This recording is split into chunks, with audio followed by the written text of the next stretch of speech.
This video is sponsored by GameFlip, which is basically a global market for skins and games. It's actually a site that's currently growing rapidly and has over 1.5 million users, so you'll be sure to find something you like. You can also buy and sell video games, game keys, and more. It's a 100% legit and transparent service.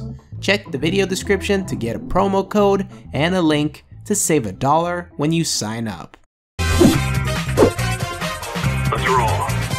Hey guys, salut mes amis och hallå gubbar, Maxime here. Let's start with the biggest news, known as the survival mode. This was first found by Max Rager and he made an interesting post about it on Reddit. After the patch of October 10th, 2016, he found two map references which included the Canals and Survival Island. We already know what Canals is, but we still have no public info regarding Survival Island. Now you probably remember the sound exploit that allowed you to play on maps without background noise. Anyway, Valve fixed the exploit by moving all the Soundscape files inside the VPKs, which are basically files that are used to store materials and other resources. But inside the VPK, there's a new Soundscape line called Soundscape Island, which means Survival Island has been changed to just Island. He also noticed that the soundscape for the island looks very different compared to an original CSGO map. And if you go to the survival mode page under the Counter-Strike wiki, you can see what other people have found and collected so far. Under localization tokens, there are two strings hinting that the game mode will have information on players left and survival time.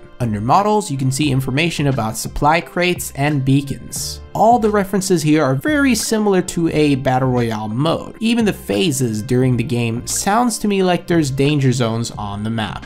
Now, we don't know for sure what they're doing, but knowing Valve, they wouldn't call it Battle Royale. But it would certainly be in their interest to build something close to that. PUBG is extremely popular and Valve are fully aware of it. So let's say Valve decides to release something similar. How good would it be?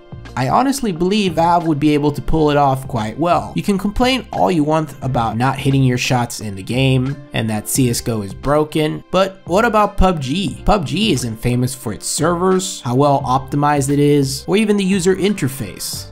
Think about it, Valve could surprise us here. Anyway, all this pretty much shows us that they're definitely working on a new game mode, which most likely takes place on an island. Seeing how PUBG has exploded in popularity, it wouldn't surprise me if they decide to release this next year. The next thing I want to bring up is a new potential case full of new skins for the game. So this guy, named .com461, shared information about a tag Valve likes to use for their weapon cases called Chimera. Yes, that's how you pronounce it. If you go on Steam and search for items with this tag, you get these skins. These are potentially the ones that we will get to the game, but nothing is sure. In fact, now that this post is out, Valve might actually change the skins. But let's say these are the correct ones. The first thing you'll notice is that the names will probably change. Valve usually does this. My favorites are the Op Def, the M4 Neo Noir, the AUG Stymphalium Birds, I think that's how you pronounce it, the USP Cut, and of course the Swag 7. I'll put the link in the video description so you can check out the skins for yourself. Let me know which ones are your favorites. This is purely a guess, but next week we might get a Christmas cheer update, which hopefully could give us some new skins. But